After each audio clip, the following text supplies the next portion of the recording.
If you need level 40, unlimited, limited, clutch time, domination, triple threat, or anything else on your 2K account grinded, contact Rose NBA on Twitter and let them know X sent you. Alright, we have another tier list. This one being on the Invincibles, deciding to save the best cards for the weekend right after the new season starts. I just feel like that makes the most sense. Yes, we're going to get some new Invincibles, but I'm doing it anyway. So we obviously have the tiers. Now remember, these are some of the best cards in the entire game. They got 99 in every single stat almost, and they have like 65 Hall of Fame badges. So I'm not calling these cards like terrible. It's two at the bottom. But yeah, it's gonna be good. Let me know your favorite Invincible, or even maybe the only Invincible that you've used down in the comment section below, or just your favorite card if you haven't used any. So let's start it off with our worst of the best, and this should come to no surprise to anybody that's really at least a bit knowledgeable on 2K, and it's Tim Hardaway and Dirk Nowitzki. Now, a lot of these cards really just gonna be talking about animations, because that's really the only things that are setting these Invincible cards apart. And we're starting it off with the wonderful man Tim Hardaway. Now, he's got jump shot 40, which isn't ideal, and he is a 6-foot point guard. For some reason, 2K thought that the way to get us to play domination was to give us Tim Hardaway.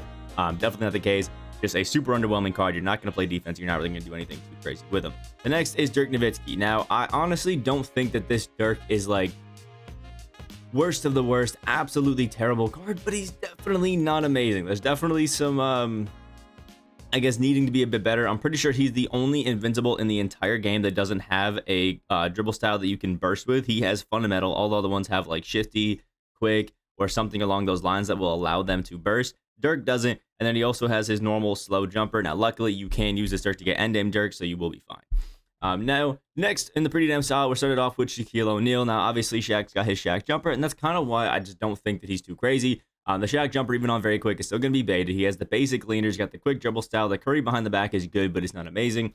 Very fancy dunking. The thing that does help Shaq, though, 100 contest shot, 100 block shot tendency with 100 driving and flashy dunk tendency as well. So he's definitely going to go out there, pose to some people, and do some pretty crazy things. I just don't think he's too crazy to really be insane. Pau Gasol is up next, and it's kind of a theme with these three guys right here. But Pau, set shot 16.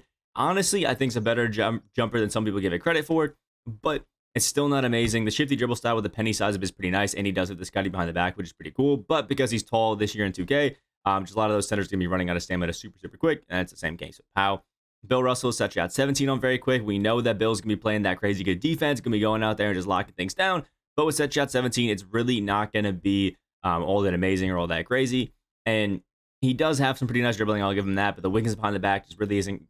It's man to me at this point. He's all right. Started off next with the baby demon tier. We're starting off with my man Penny. He's got jump shot 10 on very quick, which is a bit tough. And it's not the most amazing. Now, you can get away with it. You can do some hop steps and things like that in order to kind of avoid it. But still, the fact that jump shot 10 is just there, even on Penny, is tough. I will say that this Penny's one of the best moving guys, so he's still one of the best just attacking the basket kind of guys, because I love that Penny size up in combo. He also has a Scottie behind the back at 6'7", going to be playing some good defense, but nothing crazy. Steph Curry, some people might think it's blasphemous to put these guys next to each other, but I think that they both just have weaknesses. Now, Curry, I think, is super fun because he's obviously has his Steph Curry's base. He's going to be going out there cooking. He's got the Curry slide to really just mismatch. And if you know how to dribble, you know how to get open, and you can time that Curry jumper, which most people can, this is one of the hardest two-guard cards in the entire game, unless you're maybe using Ben Simmons or something like that. Steph can go out there, he can get buckets, and he can be crazy.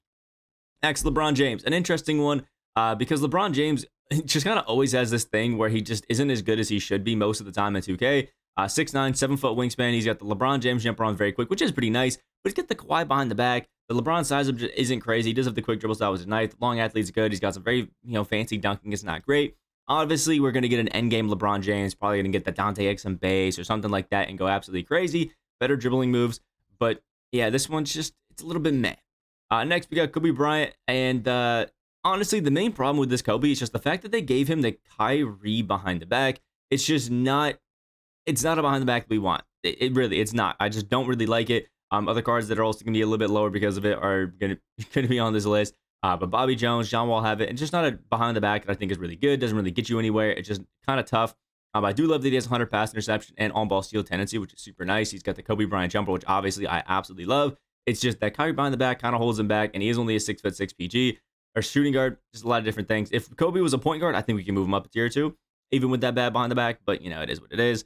Clay just has a really, I don't know. I love this Klay Thompson. I think he moves super well. I like the Klay Thompson jumper, but I can't ignore that it is definitely a bit baited. But the quick dribble style, the Murray size up, the Wade combo are all really nice. A little bit behind the back is one that I do like.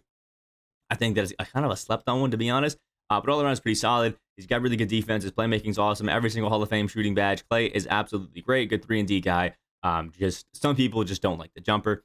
Kevin Garnett, a person that I just personally don't like the jumper on, and I'm holding it against him. Sue me. I just don't really like the jumper. It's a little bit baited. It's not one that I really like in Jump Shot 50.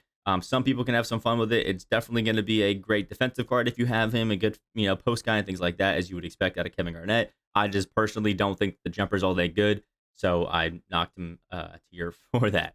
And then we got Anthony Edwards, another bit of an undersized shooting guard right now with Jump Shot 80. Now, only a select few cards I think really can use Jump Shot 80 and use it well. We do have one of them coming up a little bit later in the tier list, although you probably know who that is. And Anthony Edwards is one of those guys who is another one of those like always can get buckets kind of cards. Also has some good defense, really good finishing, really good shooter. But I just don't think he's top tier. He's just all around really damn good. Just not up there with best of the best kind of cards. Those that are, though, we're starting off with Tim Duncan. Now, this is something I don't know how I missed this at first, but Tim got jump shot 38 on very quick instead of his normal Tim Duncan jumper, which is actually kind of crazy. And then he's got the quick dribble style, the Luka size up, has the Scottie behind the back, Tatum cross, some very good dunking, 100 pass interception, on-ball steal, contest shot, and block shot tendencies, 0 take charge, 0 fouls, 0 hard fouls. So the best tendencies you can possibly have on the defensive end. And now has crazy good defense, crazy good shooting, crazy good finishing, and it has even hyperdrive, glue hands, all that Hall of Fame, 99 perimeter and interior defense. This Tim Duncan is absolutely insane. I don't know how some people are talking about him like he's trash. Now, 38 can be a little bit, I guess, load uppy when you're dribbling with it. So it's definitely more of a catch and shoot kind of jumper, but still absolutely amazing. Scottie Pippen does have jump shot 30 on very quick, which still sometimes can be a little bit baited. We're talking about a 6'8" shooting guard who can lock it down defensively, still shoot the ball really well. He play makes nice, and he's a really good finisher. Robert Horry's a 6'10" small forward, which is crazy. 7'1" wingspan. He's got the Carmelo jumper on very quick, the quick dribble style, and that penny size up with the Scottie behind the back. Long athlete, very basic dunking, very good defensive tendencies, very good defensive stats. All around just a really good card.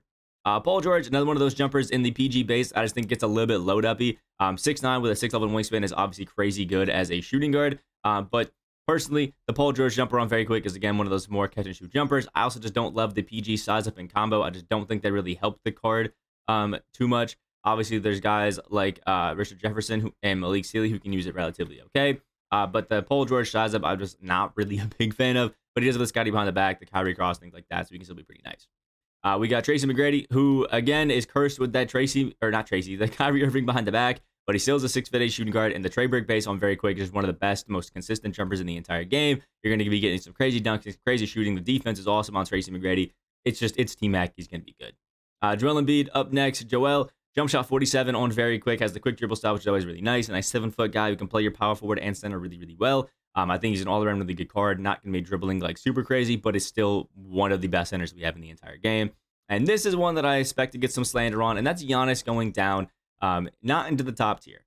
And that's just because I had a lot of guys up there in the top tier that I liked a little bit more. You'll see kind of why. And Giannis, I just don't think is as good this year as he has been in previous years. Now, the Giannis jumper on very quick, really nice. The Steph behind the back, it's all right. I like it on some cards. It's not really too great. Shifty dribble style on Giannis can be a little bit bad just because sometimes you can go a little bit too wide and lose the ball. The Giannis size up is all right. The Giannis cross is all right. The step back's all right. His long active layup pack is super nice. And Giannis is going to have crazy good defense. Like, we all know that. But a lot of cards are kind of getting crazy good defense. You know, Thon Maker, things like that. Good finishing. I think that Giannis is one of the best guards in the entire game. I just don't think I can put him with the best of the best because he just doesn't move that well this year. Giannis, to me, feels super clunky, really weird. And I know that I'm not the only one experiencing it, so it's a little bit tough.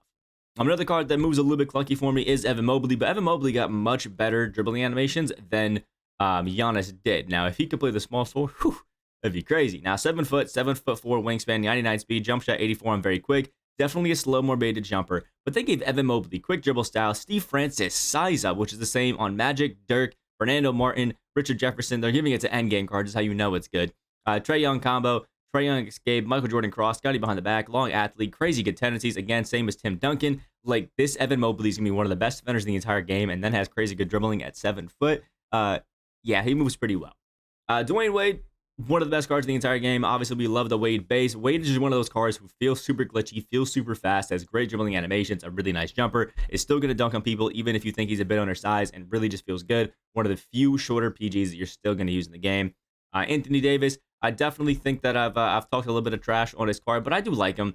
I do think he's going to be really good. He's better than some people give him credit for. I think that giving Anthony Davis a small forward position definitely would have been huge. We got that out of position one that was a small forward shooting guard, and giving AD, even though he's not a center, a power forward, small forward kind of card, I think really would have changed the game for him. But we're probably going to see an end game Anthony Davis. Either way, I still think his jumper on very quick is super nice. The harden behind the back is another one that I like. I think it's super smooth. He has the Kobe escape. He's got the quick dribble style. He's got good defense. He's got good shooting, good finishing. All around, he's pretty good. And I put him above Kevin Garnett just because I like his jumper more. We got the Demons tier, which is starting off, and you can see why I decided to put the endgame cards in here just to have them. So we got Wilt Chamberlain and Scottie Barnes. Wilt has the Luka Doncic jumper, so he is a 7'1", I think, Luka that can play your center and some power forward position, and is just literally game breaking. Scottie Barnes, I'm actually kind of drawing a blank on what jumper they decided to give Scottie Barnes. I don't know how I'm doing that, but let me just type in his name really quick just so I can tell you. Set shot 25. There we go. On very quick with the Kemba upper. Quick dribble style, D-Rose size up, Trae Young combo, 99 every single stat, and every single Hall of Fame badge. He's just crazy good. MJ may have one of the best jumpers I've ever used in 2K, which is crazy because 3 to 5 of the best jumpers I've ever used are this year. And just, it's Jordan. 99 every single stat, basically. He has the MJ jumper, which is just so easy for me personally at the time. It's so easy to use, great dribbling, and yes, he is a 6'6" shooting guard, but in my opinion, he's better than even Paul George and T-Mac at that shooting guard position. Magic, some of the best dribbling in the entire game, and then has jump shot 3 on very quick. Literally a broken card that should not be allowed to exist, but somehow it does with a 7-foot wingspan. Steve Francis combo again, Curry escape, so he can Curry slide and all that crazy stuff. He's so good. Luka, we know it. He's got the most unguardable jumper in the entire game. You gave him the quick dribble style, and you gave him the Scottie behind the back with better dribbling. The card is just absolutely broken. You got Kevin Durant, who's going to be going out there using his Kade dribbling moves to feel super shifty. The Slim Reaper, just having some fun. Kawhi Leonard's got the Ray Allen base on very quick, got a better dribble style. Got the Scottie behind the back, which is why I put him above Tracy McGrady. And just always plays defense better than other cards.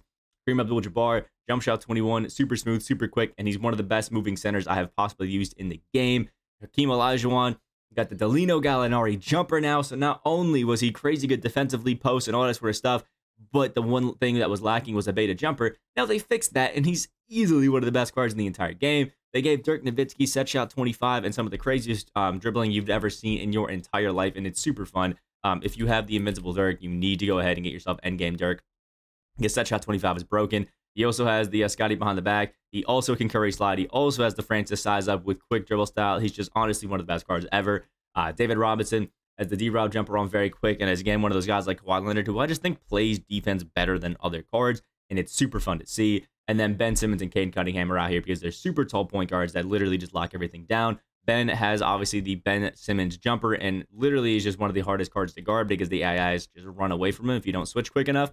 And he's got the Scottie behind the back, which means he moves up the court like miles whenever he does it. And then Cade was a card that I almost put into the tier below, but just because jump shot 80 on very quick isn't amazing. But then I saw that he's got the Donovan Mitchell size up, the Marbury combo, the Kobe escape, and the Scottie behind the back, which is absolutely disgusting. So he's going to dribble like crazy. And he's 6'8", some of the best finishing, playmaking, and shooting you could possibly find.